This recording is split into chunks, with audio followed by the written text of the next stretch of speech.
Ryan Reynolds here from Mint Mobile. With the price of just about everything going up during inflation, we thought we'd bring our prices down. So to help us, we brought in a reverse auctioneer, which is apparently a thing.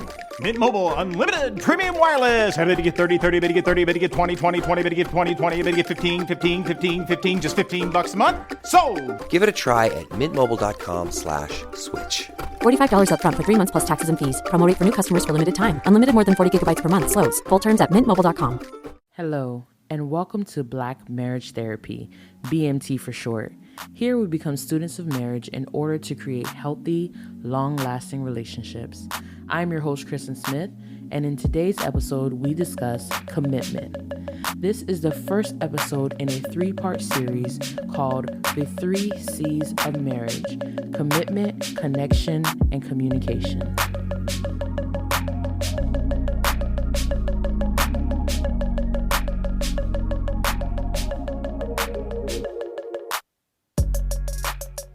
I, Chrislyn, take thee, Junior, to be my wedded husband, to have and to hold from this day forward, for better, for worse, for richer, for poorer, in sickness and in health, to love and to cherish, till death do us part, according to God's holy ordinance, and thereto I pledge thee my faith. Most of us have heard these words before or have said them ourselves, but what does it truly mean?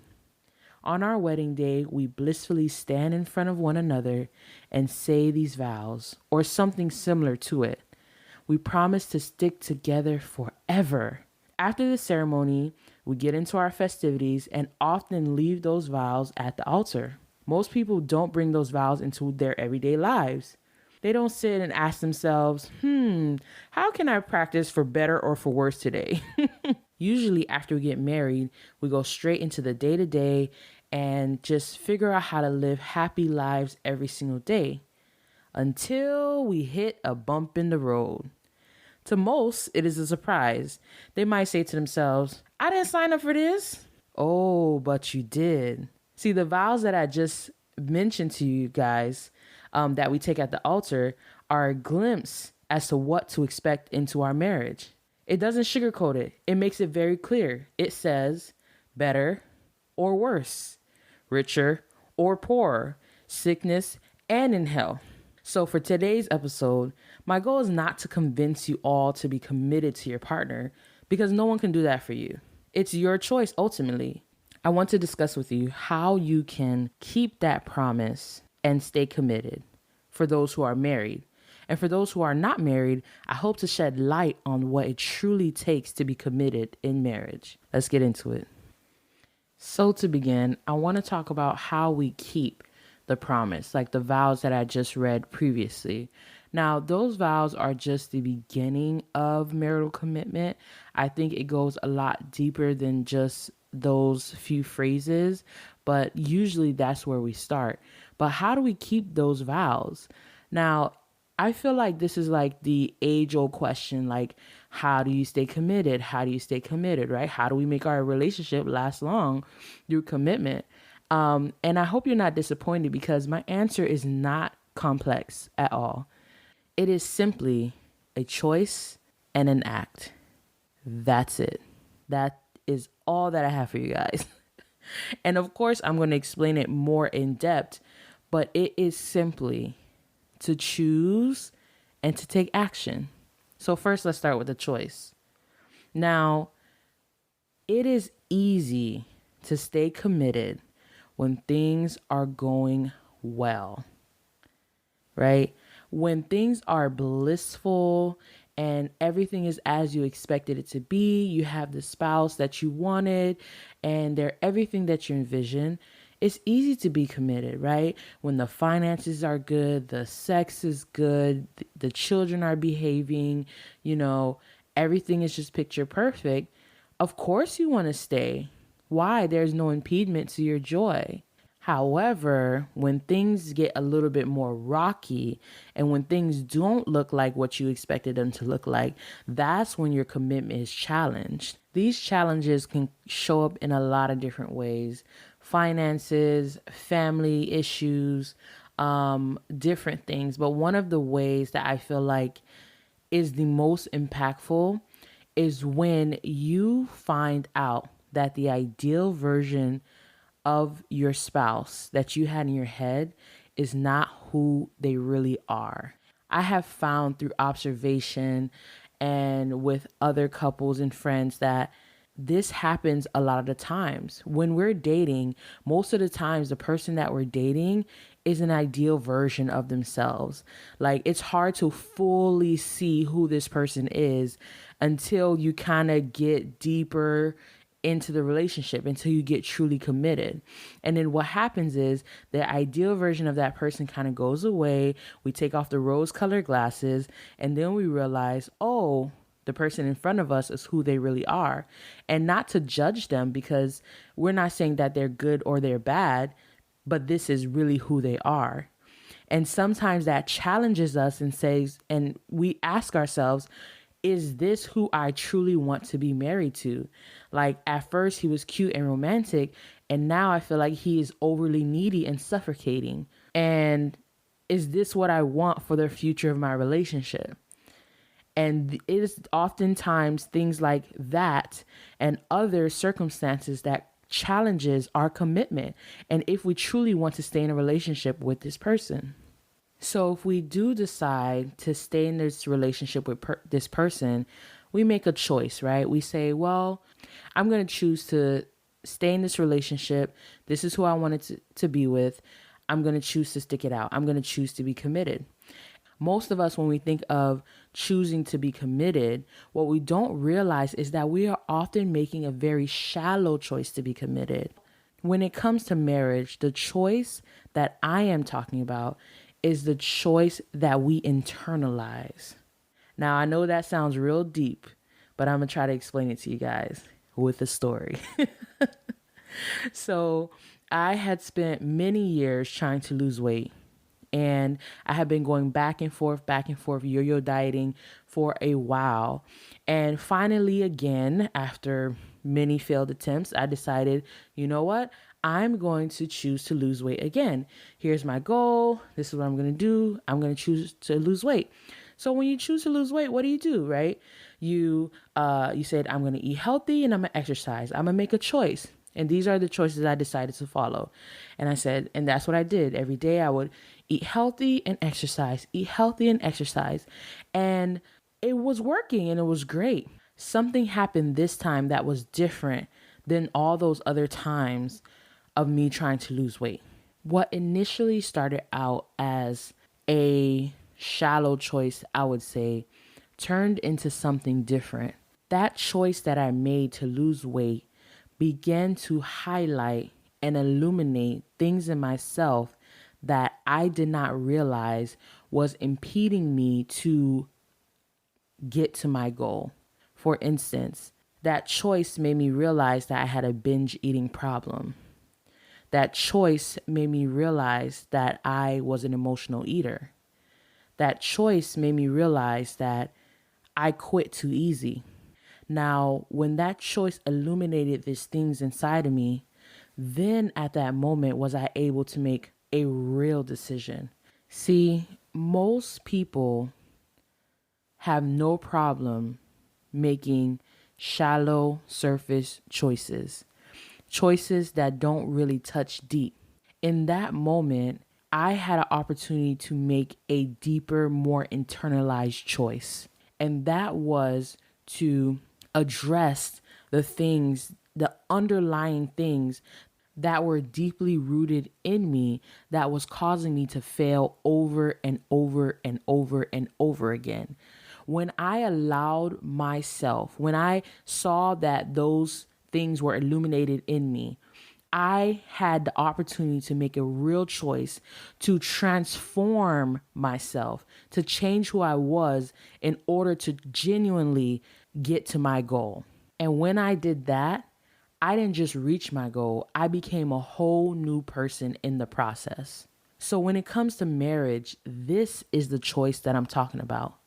Most people, when they get married, they say, well, I'm going to stay committed, right? I'm going to do date night. I'm going to, go to counseling if we need to. I'm going to make married friends.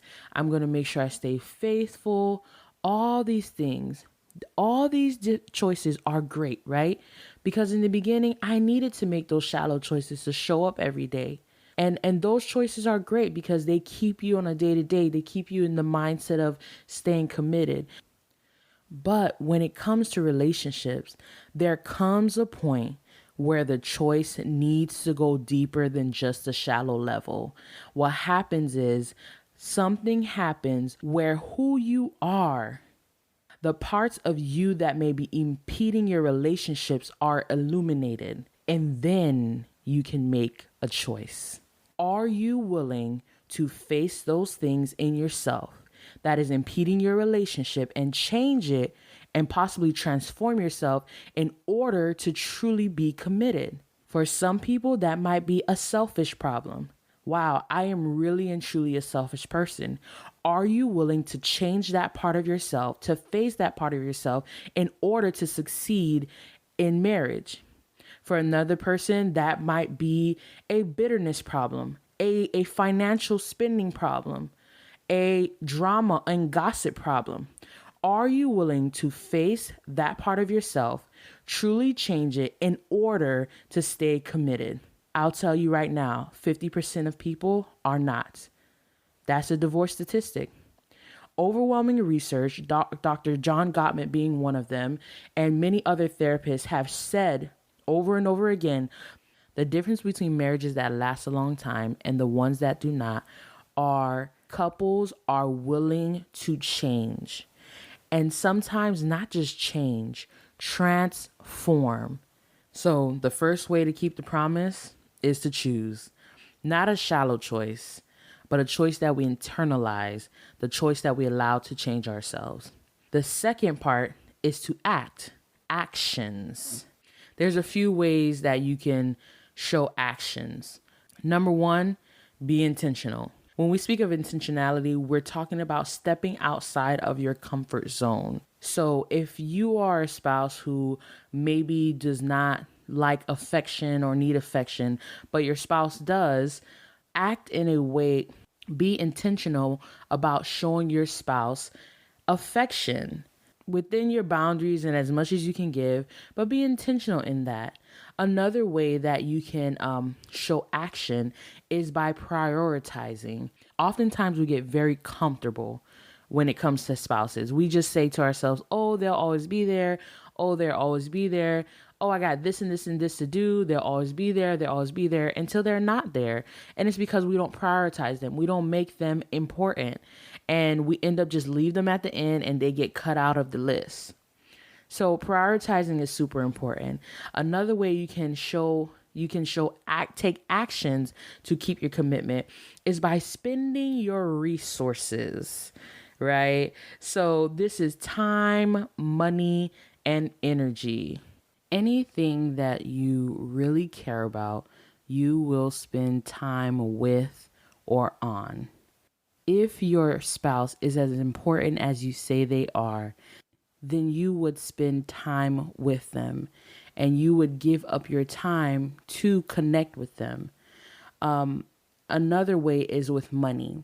Now, the fancy trips, the handbags, the perfume, the jewelry, the cars, all those things are great, especially if their love language is gifts. However, when I'm talking about money, when I'm talking about spending your resources, your money to help you stay committed, I'm talking about investing in your relationship. I recently got the honor of joining 5 other couples on a marriage retreat. And we invested our money into it. All of us put our money into that retreat in order for us to enrich our marriage. A marriage retreat is great. Books are great. Seminars are great. Whatever that thing is that you can spend your money on, these are just a few things that you can spend your money on to help enrich your marriage. And of course, it's your energy. Again, it's similar to time and prioritizing. The things that you put your energy in are the things you truly care about. When you wake up in the morning, you go to the gym and all those things, you are showing that you care about your body. And it goes the same for your spouse. As I mentioned before, we often give our spouse the last bit of our energy, the last bit of our time, the last bit of our money. But we have to learn how to reprogram our mind to understand that they deserve the beginning of those things because they are important. So those are some ways you can take actions in order to help you stay committed. So how do we stay committed? How do we keep that promise and that vow that we talked about? It's simple. I can't make it complex. You choose to, and you take actions that show that you are doing that. The next thing I want to talk to you guys about is what it truly takes to be committed. I have a list of a few things of what I think it takes to truly be committed. Now, there are probably many, many other things that you can add to this list on top of a choice and an act. But these are the 6 things that I have found that are necessary in order to truly be committed. The first thing is courage. I don't care which way you slice it. Getting married, being in a long-term committed relationship is a scary thing. It is super risky and it's not for the faint of heart. It truly takes bravery to take the leap of love. You are putting your most prized asset, right? Your heart on the line to be broken. And it takes courage. It also takes courage to face yourselves. Like we were talking about that choice earlier, the internalized choice. It takes courage to face yourself and to say, okay, I know I have this problem. I'm going to change this problem in order to make this relationship last. It takes courage and it's scary. I'm not going to lie. I don't know about other people. I'm not sure about other people, but I definitely had cold feet and doubts before I got married. Some people feels like you have to be completely sure, and maybe it was because I was 18 and getting married, but for me, that was not the case. I definitely was nervous taking that first leap, but I can tell you that that nervousness doesn't go away because as marriage continues, you're going to continue to be stretched to take more and more leaps, more and more challenges. So you need courage in order to truly be committed. The next thing that you need is the willingness to do the inner work. We just talked about it, y'all. There are things in you that may have to change completely in order for you to maintain your relationship. Are you willing to do that work? We talked about many different things. In previous episodes, we talked about trauma. It may be a trauma that you may have to address that is hindering your relationship. It may be something that is within your personality. It may be, how you interact with other people. Are you willing to grow? Are you willing to stretch? Are you willing to heal your past? These things are extremely important when it comes to being committed. Another thing is discipline. This is simple. Keeping your word and showing up. Discipline. We talked about that vow and how many of us leave it on the altar. But that vow we're actually supposed to take into our day-to-day. It may not look like asking yourself, how can I make it for better or for worse today? But it may be being consistent, keeping your word. For instance, if I say I am going to 1 time a week of counseling, then I'm keeping my word and I'm staying disciplined in that. That is part of taking that vow into the everyday and investing into your relationship. Another thing is having faith or vision.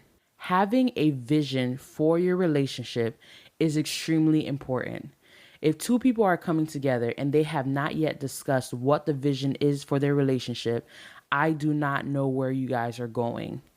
Vision is important because when the bad circumstances happen, when you guys are in a trench or a ditch and you don't know what's going on, the vision helps you to look past where you are and where you're trying to go.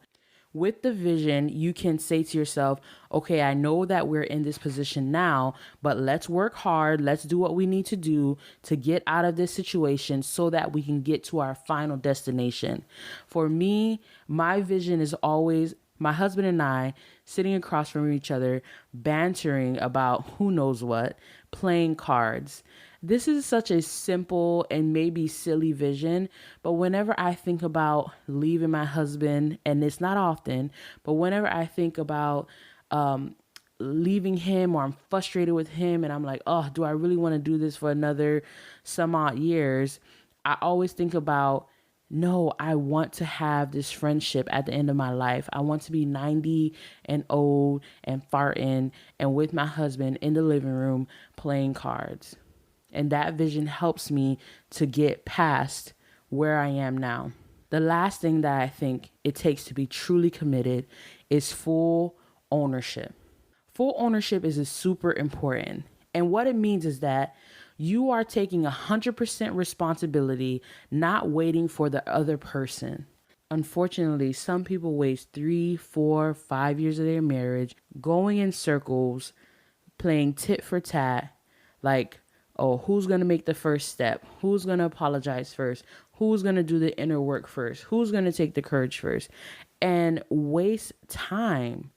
Full ownership means that I am going to 100% take responsibility for what I need to without waiting for the other person to reciprocate it or not. That is a level of maturity that is necessary to make relationships last long. Usually what happens is when that first person takes responsibility 100% without waiting for reciprocation, the other person follows suit, especially in a healthy relationship. So we went over how to keep the promise and what it takes to truly be committed. I would like to leave you guys all with a task or questions that you can ask yourself about commitment when it comes to relationships. For those of you that are married, ask your spouse where you can stretch in order to make your relationship stronger. Ask them, what can you fully own? Spend some time with your spouse and discuss what you guys want to create, the vision for your relationship. And for everyone listening, married or unmarried, how uncomfortable are you willing to get in order to stay committed to your relationship? To end this episode, I would like to close. I leave you guys all with the quotes. The real act of marriage takes place in the heart, not in the ballroom or church or synagogue. It's a choice you make, not just on your wedding day, but over and over again. And that choice is reflected in the way you treat your husband or your wife. Thank you all for tuning into Black Marriage Therapy, BMT for short. Again, I'm your host, Kristen Smith. If you haven't yet, follow us on Instagram and Facebook. We're at Black Marriage Therapy. Thanks again for listening, and see you again next week where we'll be discussing connection and intimacy in marriage.